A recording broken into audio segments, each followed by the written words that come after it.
انعاموں کے نام اور رب کی رحمتوں کا دن ہے۔ آج کا دن عالم اسلام کے لیے ایک یادگار دن ہے، تاریخ ساز دن ہے، جس کو ہم عید الاضحیٰ کہتے ہیں۔ عید الاضحیٰ ہمارے لیے بہت سے پیغام لاتی ہے، ہمارے لیے بہت سی رہنمائی کی باتیں لاتی ہے۔ آج کا دن ہمارے لیے یہ وہ دن ہے کہ جس دن کے اندر ہمیں عہد کرنا چاہیے کہ مالک، اگر تیری راہ میں وقت دینے کی باری آئی تو وقت دینے سے گریز نہیں کریں گے، اگر مال تیری راہ میں قربان کرنے کا وقت آیا تو اس سے بھی گریز نہیں کریں گے، اور اگر اے مالک تیری راہ میں تیرے راستے پر چلتے ہوئے جان کو قربان کرنے کا وقت آیا، تیری رضا کے لیے، تیری خوشی کے لیے، تجھے راضی کرنے کے لیے اگر ہمیں جان دینی بھی پڑی تیری راہ میں تو مالک ہم جان دینے سے بھی گریز نہیں کریں گے۔ یہ آج کا دن ہمارے لیے بہت سے اسباب رکھتا ہے کہ جب انسان کے اوپر کوئی آزمائش آئے، کوئی پریشانی آئے، تو پھر اس رب کی رضا میں راضی رہنا ہے۔ اور یہ تعلیمات 1,24,000 کم و بیش انبیاء کرام علیہ الصلوۃ والسلام اور صحابہ کرام، تابعین، تبع تابعین، ائمہ مجتہدین، بزرگان دین، مفسرین، محققین، محدثین، یہ ہمیں درس دیتے آئے ہیں کہ جب خوشی ملے تو تب بھی اس رب کا شکر ادا کرنا ہے، اور اگر کوئی پریشانی آ جائے، کوئی آزمائش آ جائے، کوئی تکلیف آ جائے تو پھر بھی اس رب کی رضا میں راضی رہنا ہے۔ حضرت ابراہیم علیہ السلام آپ کی ولادت باسعادت جو ہے وہ نمرود کے دور حکومت میں ہوئی۔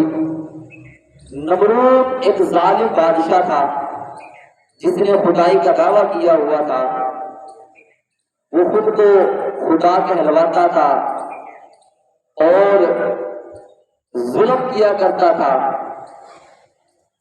لوگوں کے اوپر اپنا راج چلاتا تھا، ظلم کیا کرتا تھا۔ اسی نمرود کے دور حکومت میں حضرت ابراہیم علیہ السلام کی ولادت کے بعد سعادت ہوئی۔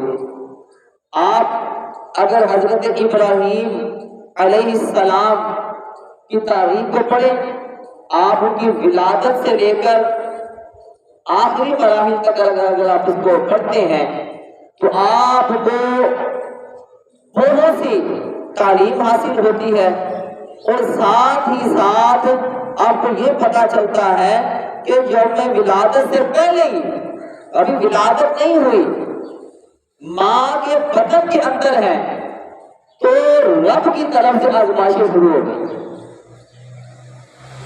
نمرود نے اٹک کر دیا تھا نا، جب اس نے خواب دیکھا کہ ایک ستارہ نمودار ہوا ہے جس کی روشنی کی وجہ سے چاند سورج جو ہے اس کی روشنی مطلب پڑ گئی ہے۔ اس نے جب خواب دیکھا پریشان ہو گیا تو پھر اس نے نجومیوں کو بلایا، نجومیوں سے خواب کی تعبیر پوچھی تو نجومیوں نے خواب کی تعبیر بتائی کہ اے نمرود، تیری سلطنت ختم ہونے والی ہے، ایک تیری سلطنت میں ایسا بچہ پیدا ہونے والا ہے جس کی وجہ سے تیری سلطنت تباہ و برباد ہو جائے گی۔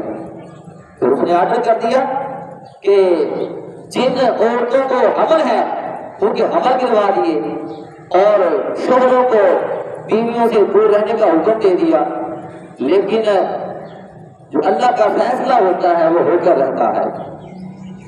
جو رب کائنات ہے ان اللہ علی کل شیء قدیر، بے شک اللہ ہر چاہ پر قادر ہے، اس نے فیصلہ کر دیا تھا کہ میں نے اپنے ابراہیم کو دنیا میں بھیجنا ہے، اور پھر حفاظت بھی خود ہی کی۔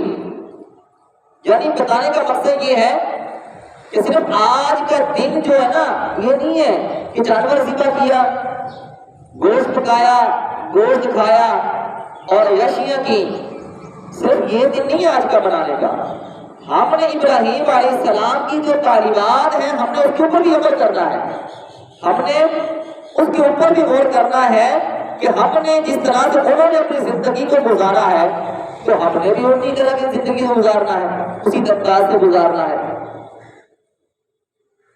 اب ابراہیم علیہ السلام بطن مادر کے اندر ہے، ماں کے پیٹ میں ہے، آزمائشیں شروع ہو گئی، پیدائش ہو گئی، غار کے اندر ماں نے جا کر پیدائش کر دی، جنم ہو گیا وہاں پر جا کر۔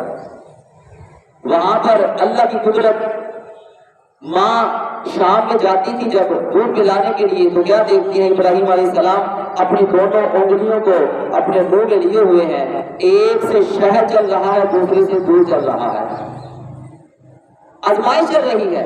مختصر کرتا چل رہا ہوں کہ آگے آگے نمرود کا جو ضرور توڑنا تھا ابراہیم علیہ السلام نے، تو ابراہیم علیہ السلام نے بتوں کو توڑا۔ ابراہیم علیہ السلام نے جب بتوں کو توڑ دیا، نمرود تک یہ پیغام پہنچا کہ بتوں کو توڑ دیا گیا ہے۔ تفتیش کرنے کے بعد پتہ چلا کہ فلاں جو بچہ ہے نا، جو تاروں کا بھتیجا ہے، جو آزر کا بھتیجا ہے، اس نے یہ کام کیا ہے۔ ابراہیم علیہ السلام کو نمرود کے دربار میں لے آتے ہیں، پوچھا جاتا ہے ہاں بھائی تم نے توڑا اس کو؟ وہ کہتا ہے جناب جا کر دیکھیں جس کے کندھے کے اوپر کلاڑا پڑا ہوا ہے، بڑا بت تمہارا ہے، اسے پوچھو جا کر۔ نمرود کہتا ہے وہ یہ بول ہی نہیں سکتے، وہ تو کچھ کہہ نہیں سکتے۔ تو پھر آپ نے فرمایا تو پھر اس رب کی عبادت کرو، پھر اس رب کو مانو، اس سے مدد حاصل کرو جو سمیع بصیر ہے، سنتا بھی ہے اور جواب بھی دیتا ہے اور دیکھتا بھی ہے وہ، پھر اس کی طرف لوٹ آؤ۔ قصہ مختصر، بات بحث و مباحثہ میں پڑی۔ نمرود نے کہا تمہارا خدا کیا کر سکتا ہے؟ آپ نے فرمایا کہ میرا خدا مردوں کو زندہ کر سکتا ہے اور زندہ کو مردہ کر سکتا ہے، موت دے سکتا ہے، زندگی دے سکتا ہے، یہ تو میں بھی کر سکتا ہوں۔ کیسے؟ اس نے ایک کو سزا دی ہوئی تھی تو اس کو چھوڑ دیا، اور جس کو سزا نہیں تھی اس کو گولی چلا دیا۔ کہا یہ لو جی، جس کو موت آنی تھی اس کو میں نے زندگی دے دی، اور جس کو موت نہیں آنی تھی میں نے اس کو موت دے دی۔ آپ نے فرمایا اچھا اگر تو یہ بات کرتا ہے سن، پھر میں اس خدا کو ماننے والا ہوں جو سورج مشرق سے طلوع کرتا ہے اور مغرب کی طرف غروب کرتا ہے۔ اگر تو خدا ہے تو سورج کو مغرب سے طلوع کر کے دکھا دے۔ اب اس کے پاس کوئی دلیل نہیں تھی۔ جب بندے کے ساتھ کوئی کسی موضوع کی طرف گفتگو ہوتی ہے نا، جب دلیل پاس نہ تو پھر غصہ کرنا شروع کر دیتا ہے، اس کو جواب نہ آ رہا ہے پھر غصہ کرتا ہے، لڑتا ہے، جھگڑنا شروع کر دیتا ہے۔ بتانے کا مقصد یہ کہ ابراہیم علیہ السلام کی ولادت سے پہلے آزمائشیں شروع ہو گئی۔ پھر ابراہیم علیہ السلام آپ کو چفا کے اندر پھینکنے کا اہتمام کیا گیا، بہت بڑی چفا بنا لی گئی، 3 ماہ تک اس میں لکڑیاں پھینکتے رہے۔ لوگ وہاں پر منتیں مانگتے تھے ہمارا یہ کام ہو گیا تو ہم اتنی لکڑیاں ڈالیں گے۔ اتنی بلند چیخا تھی کہ اوپر سے اگر کوئی پرندہ گزرتا تھا وہ رات ہو کے چیخا میں گر جاتا تھا۔ ابراہیم علیہ السلام کو جو چیخا میں پھینکا جا رہا ہے، ہوا والا فرشتہ بھی آ رہا ہے، پانی والا فرشتہ بھی آ رہا ہے کہ ہمیں تو حکم ہو تو بتاؤ، ہم ہوا چلا دیتے ہیں، ہم بارش برسا دیتے ہیں۔ آپ نے فرمایا نہیں، مجھے تم سے کوئی سروکار نہیں ہے، میں اس رب کی مدد کا طلبگار ہوں۔ اگر میرا رب یہ چاہتا ہے کہ ابراہیم آگ میں جلے تو ابراہیم آگ میں جلنے کے لیے تیار ہے۔ کیا مطلب؟ رب کی رضا میں راضی رہنا ہے، خوشی ملی رب کا شکر ادا کرنا ہے۔ آزمائش آئی، پریشانی آئی تو پھر بھی رب کے سامنے سر جھکانا ہے، آہ و بکا نہیں کرنی، نوحہ خوانی نہیں کرنی، گلے شکوے نہیں، بس مالک تو راضی ہے، بس تیری رضا چاہیے۔ ابراہیم علیہ السلام جب انسان کا یقین پختہ ہوتا ہے نا، جب رب کے اوپر ایمان پختہ ہوتا ہے پھر مدد بھی آ جاتی ہے۔ ابراہیم علیہ السلام کو آگ میں پھینکا جا رہا ہے، جبرائیل آتے ہیں، اے ابراہیم کوئی پیغام ہو تو یہ بتا دو، ہم رب کی بارگاہ میں عرض کر دیتے ہیں۔ تو آپ نے فرمایا جبرائیل کیا میرا رب مجھے دیکھ نہیں رہا؟ کیا میرا رب مجھے دیکھ نہیں رہا؟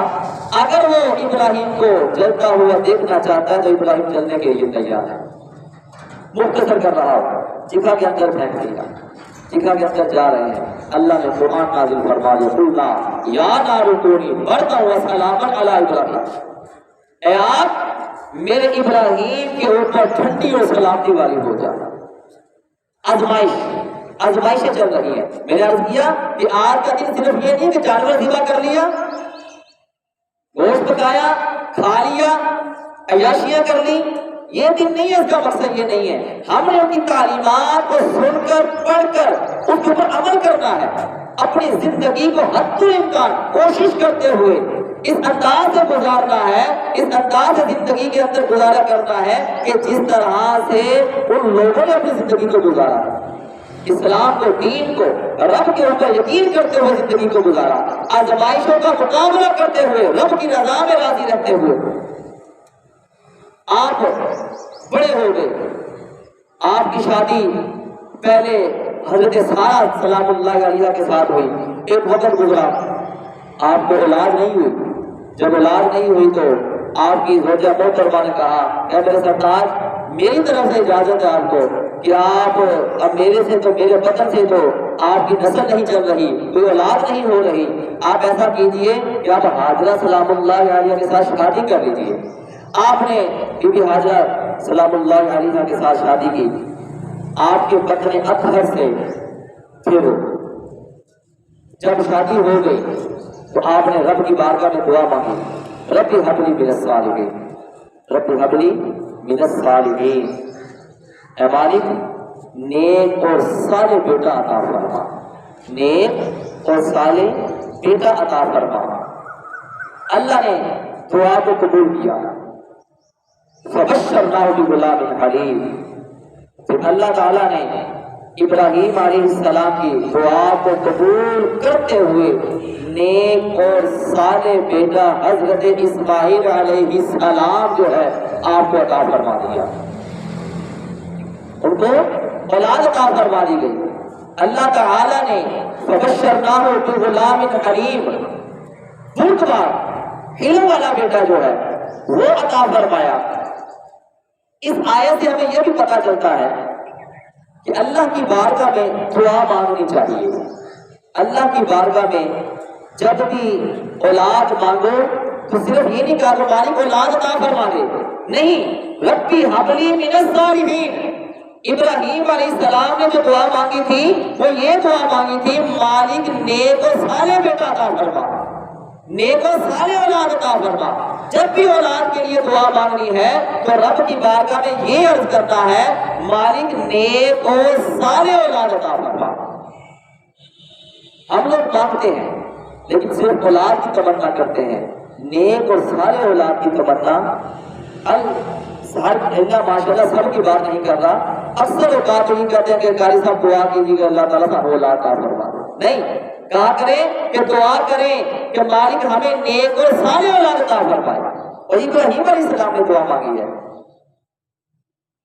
اللہ تعالیٰ نے پھر ارشاد فرمایا والذین یقولون ربنا هب لنا من ازواجنا، اور وہ جو عرض کرتے ہیں اے ہمارے رب وذریاتنا قرۃ اعین واجعلنا للمتقین اماما، ہمارے رب ہماری بیویوں اور ہماری اولاد سے ہمیں آنکھوں کی ٹھنڈک عطا فرما اور ہمیں پرہیزگاروں کا پیشوا بنا۔ کیا مطلب؟ اب دعا کیا مانگنی ہے؟ نیک صالح کی دعا، شادی کی کرنی ہے تو پھر یا اللہ نیک اور جو ہے پاکیزہ اور پرہیزگار بیوی عطا فرما، یہ بھی دعا مانگنی چاہیے۔ شادی کی تمنا کر لیتے ہیں لیکن اچھی بیوی، پرہیزگار، متقی۔ آج کل کا تو ہمارا دور یہ چل پڑا ہے کہ جدت ایسی آ گئی ہے کہ سادہ طبیعت کی جو سی لڑکی ہمیں ویسی سمجھ میں نہیں آتی ہے کہ وہ بھی ایسے پڑھی ہونی چاہیے. اور ہمارے رشتے کرنے کا انداز بھی ایسا ہو گیا ہے. لڑکی والے لڑکا دیکھنے جاتے ہیں تو پوچھے کاروبار کیسا ہے جی, کیا کرتا ہے جی, مکان ہے یا نہیں ہے, بس یہ باتیں ہوتی ہیں. لڑکے والے جا رہے ہیں لڑکی کو دیکھنے کے لیے, بس یہ لڑکی کو ہاں جی خوبصورت ہے, کیا پڑھی ہوئی ہے, یہ ہے وہ ہے فلاں ہے. یہ نہیں پوچھنا ہاں بھی تو نماز بھی پڑھتی ہے کہ نہیں پڑھتی.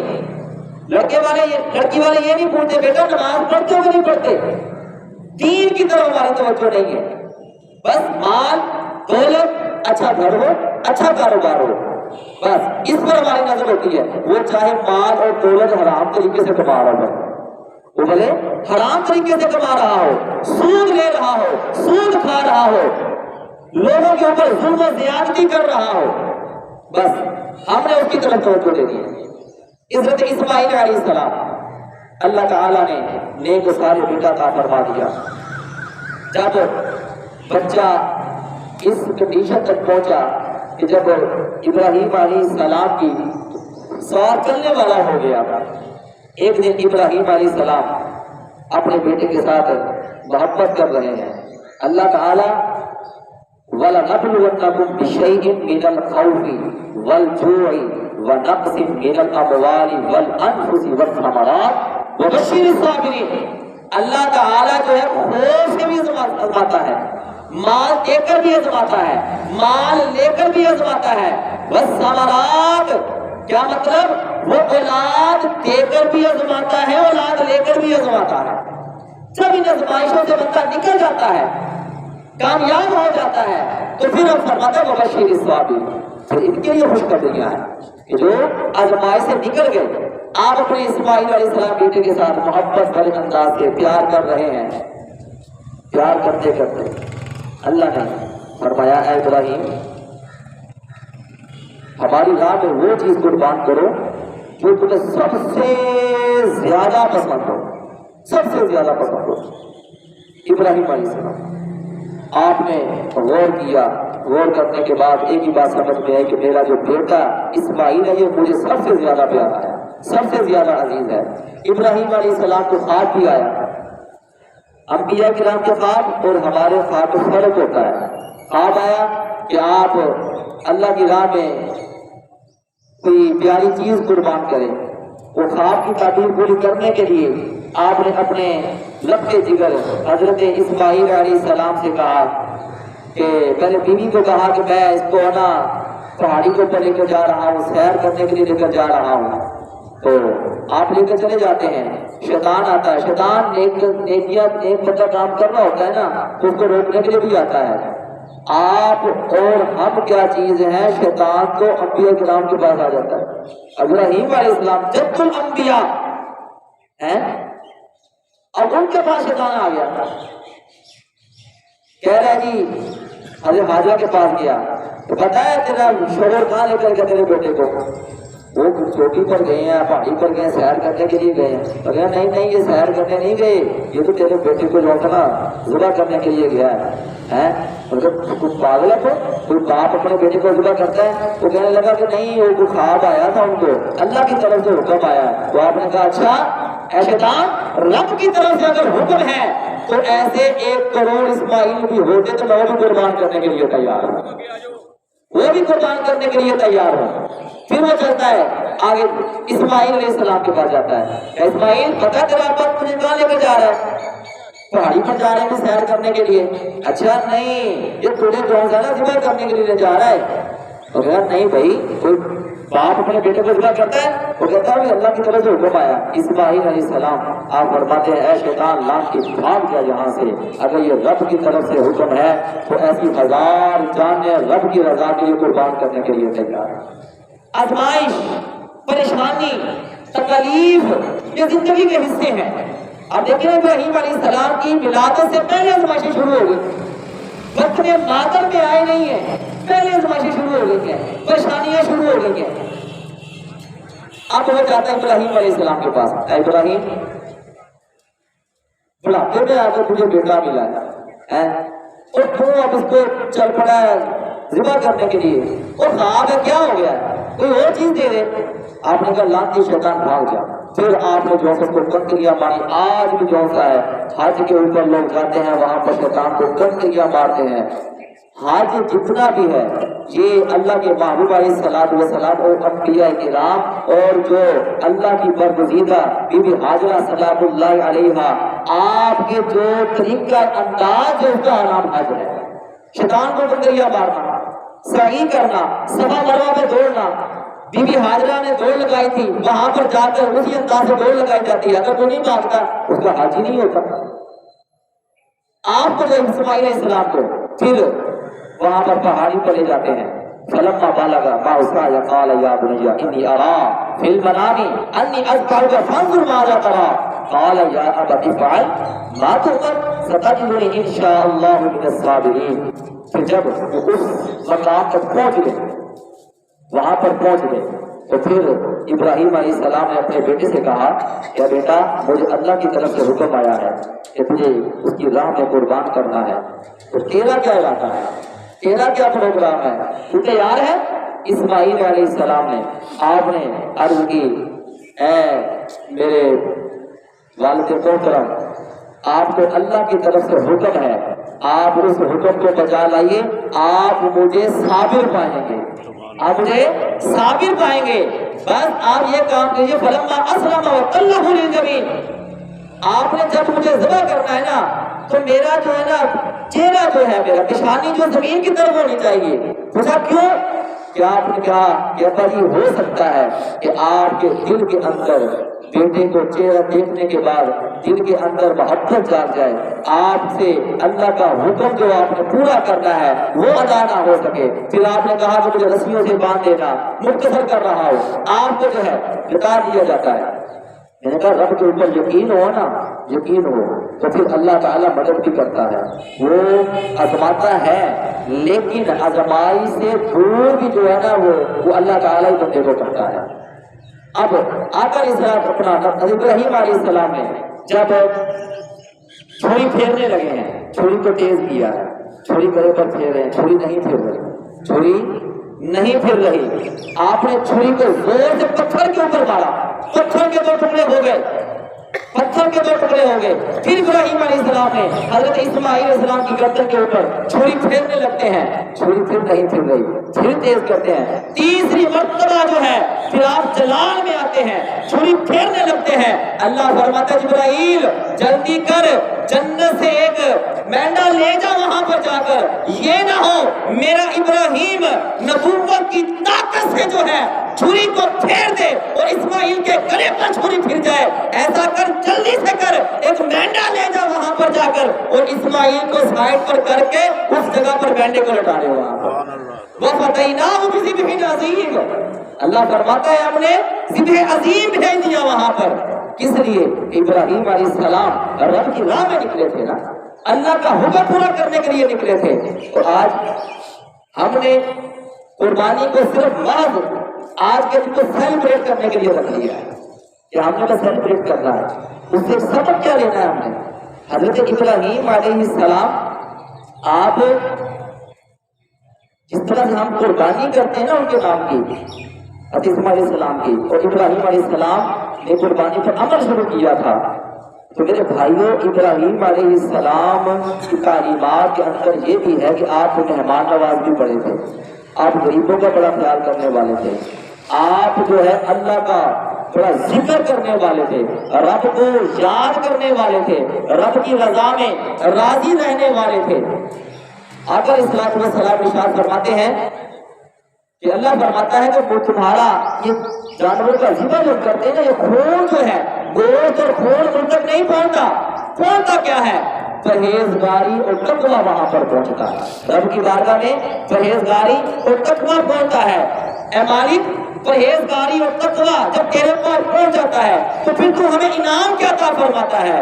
تو پھر میرے محبوب علیہ الصلوۃ والسلام نے ارشاد فرمایا ہے کہ جب انسان اپنے جانور کو قربان کرتا ہے، ذبح کرتا ہے، تو اس کا خون کا قطرہ زمین پر بعد میں گرتا ہے، اللہ تعالیٰ اس کے سارے گناہوں کی بخشش فرما دیتا ہے، سارے گناہوں کی بخشش فرما دیتا ہے. اور میرے محبوب علیہ السلام فرماتے ہیں کہ جو بندہ قربانی کرتا ہے اللہ کو راضی کرنے کے لیے قربانی کرتا ہے.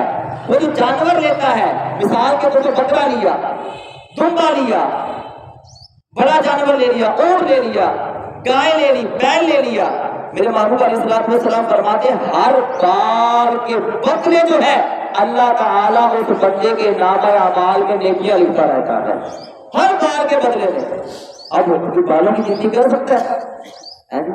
کتنی نیکیاں ہمارے نامہ اعمال میں لکھی جاتی ہیں.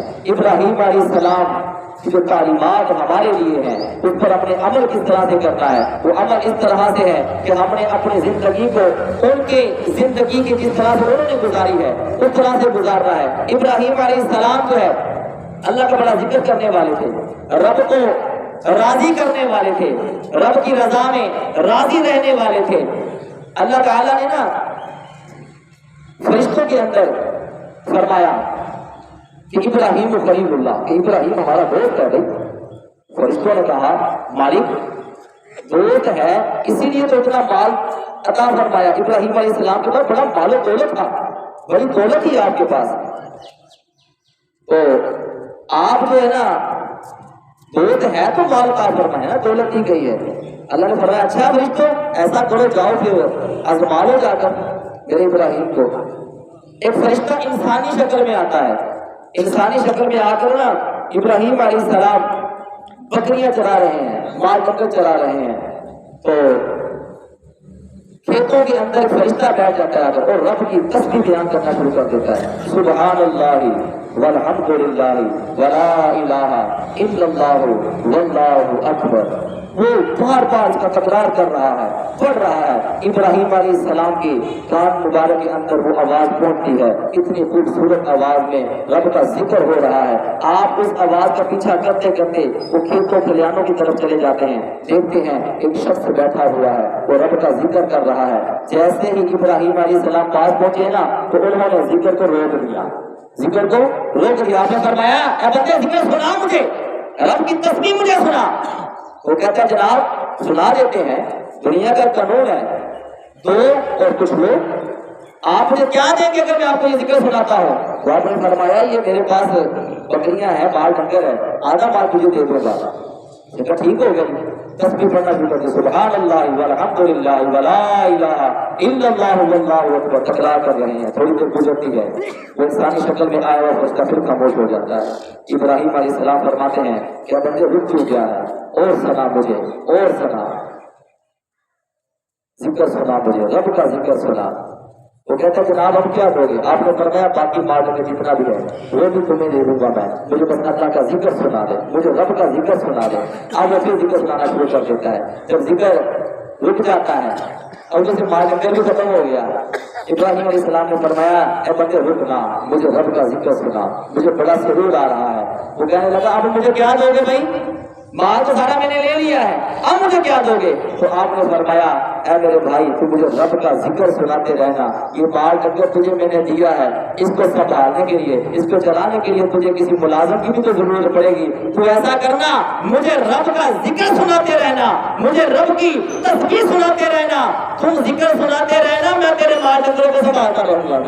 میں رب کا ذکر سننے کے لیے، اللہ کی تسبیحات سننے کے لیے حضرت ابراہیم علیہ السلام نے اپنا سارا مال دے دیا، اپنی ساری دولت دے دی، یہاں تک کہ خود کو اس کا ملازم بنانا شروع کر دیا کہ میں تیری ملازمت کروں گا، بس تمہیں مجھے رب کا ذکر سنانا ہے. یہ دیکھیے اس کے اوپر ہم نے عمل کرنا ہے، اللہ کے ذکر کو زیادہ سے زیادہ کرنا ہے، اللہ کے ذکر کی تسبیحات کو ہم نے زیادہ سے زیادہ کرنا ہے، اس کے ذکر کو زیادہ سے زیادہ بلند کرنا ہے ہم نے. لیکن ہم کس طرف چل پڑے ہیں؟ ہم آج جاتے ہیں باہر، دوستوں میں جاتے ہیں، جا کر وہاں پر خوش گپیاں ہماری وہاں پر جا کر جو ہے لٹوں کی گیمیں چلتی ہیں، وہاں پر تاشیں شروع ہو گئی ہیں کہ وہاں پر بیٹھ کر اپنا ذہن فریش کرنے کے لیے نکلتے ہیں. کیوں نہ ہو ابراہیم علیہ السلام نے دل کو سرور کر دینے کے لیے، کیونکہ الا بذکر اللہ تطمئن القلوب، خبردار سن لو دلوں کا چین جو اللہ کے ذکر کے اندر ہے، اللہ کے ذکر کے اندر ہے. تو میرے بھائیوں اللہ کی مدد کب آتی ہے؟ جب انسان رب کے اوپر یقین کرتا ہے۔ ابراہیم علیہ السلام نے ہمیں یہ بتا دیا ہے کہ رب کے اوپر یقین کس طرح سے کرنا ہے، رب کے اوپر ایمان کس طرح سے لے کر آنا ہے۔ اب ہم نے کس طرح سے کرنا ہے؟ ابراہیم علیہ السلام نا بڑے مہمان نواز تھے، مہمانوں کی بڑی خدمت کیا کرتے تھے۔ آپ کے پاس ہر وقت مہمان آیا جاتے تھے، آپ بغیر مہمانوں کے کھانا بھی نہیں کھایا کرتے تھے۔ اگر مہمان نہیں آتا تھا تو آپ گھر سے باہر چلے جاتے تھے، مہمانوں کو ڈھونڈنے کے لیے چلے جاتے تھے۔ ایک وقت آیا مہمان بہت زیادہ آ گئے، اب اناج نہیں ہے، پاس اناج نہیں ہے۔ آپ کی زوجہ محترمہ نے بتایا جا کر، اے ابراہیم اناج ختم ہو گیا ہے اور مہمانوں کا رش پڑ گیا ہے۔ تو آپ نے فرمایا ایسا کرو 5 لوگوں کو بھیجو، مصر کے اندر میرا کہ یار رہتا ہے، اس کے پاس بڑا خوبصورت اناج ہوتا ہے، اس کو جا کر میرا نام لو، وہ اناج دے دے گا۔ بندے جاتے ہیں اونٹوں کے اوپر سوار ہو کر، گھوڑیاں لے جاتے ہیں، وہاں پر جا کر اس سے ملتے ہیں کہ ابراہیم علیہ السلام نے ہمیں بھیجا ہے، اناج دے دو۔ وہ کہتا ہے اناج تو تھا لیکن ختم ہو گیا ہے، اب اناج میرے پاس نہیں ہے۔ اب وہ لوگ واپس آ رہے ہیں، واپس آتے ہوئے ایک دوسرے سے بات کر رہے ہیں کہ بھئی اب خالی جائیں گے۔ دور سے لوگ دیکھیں گے جو کھانے کے انتظار میں بیٹھے ہوئے ہیں، ان کو پریشانی ہو جائے گی، اناج لے کر نہیں آئے، ہم نے کھانا کھانا تھا۔ تو ایسا کرتے ہیں ان بوریوں کے اندر جو ہے نا ریت بھر کر لے جاتے ہیں، کم از کم جو ہے نا دور سے جو دیکھنے والے کو یہ تو ہوگا نا کہ بوریاں خالی نہیں آ رہی، کچھ آ رہا ہے، دل کو تسلی رہے گی ان کے۔ انہوں نے ریت بھری، اونٹے اوپر سرک لی، اب لے کر جا رہے ہیں۔ لے جا کر وہاں پر آپ کی زوجہ محترمہ کے پاس دے دیتے ہیں۔ جا کر جب بوریوں کا منہ کھولتے ہیں نا تو اس کے اندر ریت نہیں تھی، اس کے اندر اناج نکل آتا ہے، اس کے اندر اناج ہوتا ہے۔ مہمانوں کی خدمت ہو گئی، کھانا بنایا، سب کو کھانا کھلا دیا، سب کے پیٹ بھر گئے۔ پھر آپ کی زوجہ محترمہ سلام اللہ علیہا حضرت ابراہیم علیہ السلام کے پاس جاتی ہیں اور جا کر کہتی ہیں، اے ابراہیم اناج بڑا خوبصورت آیا تھا، اناج بڑا ہی پیارا تھا، اے ابراہیم تیرے مصری یار نے جو ہے نا اناج بڑا سونا کر لیا سکا، بڑا سونا اناج بھیجا ہے۔ تو ابراہیم علیہ السلام نے فرمایا، اے میری بیوی سونے، یہ اناج میرے مصری یار نے نہیں، میرے عرشی یار نے بھیجا تھا، میرے عرشی یار نے بھیجا تھا۔ رب کے اوپر یقین دیکھیے، رب کے اوپر ایمان دیکھیے، تقویٰ کتنا تھا۔ پھر اللہ کی مدد بھی آئی۔ جنگ بدر دیکھیے، جنگ احد دیکھیے، آپ کا یقین ایمان پختہ ہونا چاہیے۔ اللہ کی نصرت آتی ہے ابھی، اللہ کی مدد آتی ہے، لیکن ہم انہیں شکووں پر پڑ جاتے ہیں۔ ہمارا جو دھیان ہے دنیا داری کی طرف ہوتا ہے، ہم لوگ دنیا کے اندر اتنے گم ہو گئے ہیں کہ ہم دین کو پیچھے چھوڑ چکے ہیں، لوگ دین سے بہت دور ہو گئے ہیں۔ نمازوں کی ہم لوگ پرواہ نہیں کر رہے، ماں باپ کی خدمت کی ہمارے اندر جو ہے وہ محبتیں ختم ہو گئی ہیں۔ ایک دوسرے کا خیال، بھائی چارہ، یہ عید کے جو تہوار ہوتے ہیں، یہ عید کے جو دن ہوتے ہیں، یہ بھائی چارے کا سبق دیتے ہیں ہمیں، یہ ہمیں بھائی چارہ کا بتاتے ہیں کہ تم نے مسلمانوں کے ساتھ کس طرح سے ملنا ہے، اپنے بہن بھائیوں کے ساتھ تعلقات کس طرح سے رکھنے ہیں، ان کے ساتھ کس طرح سے پیش آنا ہے۔ قربانی جو مقصد جو ہے ایک دوسرے کے ساتھ بھائی چارے کا سبق دیتی ہے۔ قربانی صرف گوشت کا نام نہیں ہے، قربانی صرف جانور ذبح کرنے کا نام نہیں ہے، قربانی جو ہے اپنی نفسانی خواہشات کو قربان کرنے کا نام قربانی ہے، اپنے دل کے اندر جو شیطانی وسوسے ہیں ان کو ختم کرنے کا نام قربانی ہے، رب کے اوپر یقین پختہ کرنے کا نام قربانی ہے۔ جب آپ کے اندر یہ چیزیں آ جائیں گی پھر آپ کے دل کو بھی سکون آ جائے گا، آپ کی جو زندگی ہے، دنیا جو ہے، یہ بھی آپ کی جو ہے اللہ کی جب رضا میں راضی رہ کر گزاریں گے، آپ کو دل کو اطمینان ملے گا، دل کو آپ کے سکون ملے گا۔ میرے بھائیوں، یہ زندگی چند دنوں کی ہے، پتہ نہیں کب یہ سانسوں کی مالا کب ٹوٹ جائے، یہ پانی کا بلبلا کتنے لوگ ہم نے اپنے کندھوں پر اٹھا کر دفن کیے ہیں، کتنے ہی لوگ ہم اگر پچھلے سال دیکھیں تو ہمارے سامنے بیٹھے تھے لیکن آج نہیں ہے، ایسے بھی لوگ جو چھوٹی عید پر موجود تھے لیکن بڑی عید پر موجود نہیں ہے۔ دنیا سے ہم نے بھی چلے جانا ہے۔ کامیاب کون ہے؟ کامیاب کون ہے؟ پیارے عمر اسلام رضی اللہ تعالیٰ عنہ، عید کا دن ہے، خوشی کا دن ہے، آنکھوں سے آنسو آ رہے ہیں، آنسو آ رہے ہیں۔ یاروں نے کہا عمر آج تو خوشی کا دن ہے، آج تو عید کا دن ہے اور آپ رو رہے ہیں۔ آپ نے فرمایا عمر کے لیے عید کا دن، خوشی کا دن وہ دن ہوگا جس دن عمر اپنا ایمان سلامت لے کر جائے گا۔ آج کے دن اپنے جو شدہ لوگ ہیں، آپ کے والدین ہیں، بھائی ہیں، رشتہ دار ہیں، ان کو بھی یاد رکھنا ہے، ان کو کس طرح سے یاد رکھنا ہے، ان کے لیے دعائیں مغفرت کرنی ہے، اور یہ سنت بھی ہے قبرستان میں جانا، یہ سنت بھی ہے، اور جسے مبارکہ میں آتا ہے، یہ ایک وظیفہ ہے۔ آپ جب قبرستان میں جائیں اور جا کر یہ پڑھیے گا، جا کر حدیث مبارکہ میں آتا ہے کہ جو بندہ قبرستان میں جا کر عید والے دن جا کر قبرستان میں جا کر 300 مرتبہ، کتنی مرتبہ؟ 300 مرتبہ سبحان اللہ و بحمدہ سبحان اللہ العظیم، کیا؟ سبحان اللہ و بحمدہ سبحان اللہ العظیم 300 مرتبہ قبرستان میں جا کر پڑھے گا اور اپنے رشتہ داروں کو، قبرستان والوں کو بخش دے گا، اللہ تعالی ہر قبر کے اندر 1000 نور پیدا فرما دے گا، 1000 نور۔ اور پھر صرف ان کے نہیں، جو پڑھنے والا ہے جب وہ دنیا سے رخصت ہوگا تو اللہ تعالیٰ اس کی قبر کے اندر بھی نور داخل فرما دے گا، نور داخل فرما دے گا۔ اللہ کی بارگاہ سے دعا ہے کہ رب کائنات ہم سب کو عمل کی توفیق عطا فرمائے۔ وآخر دعوانا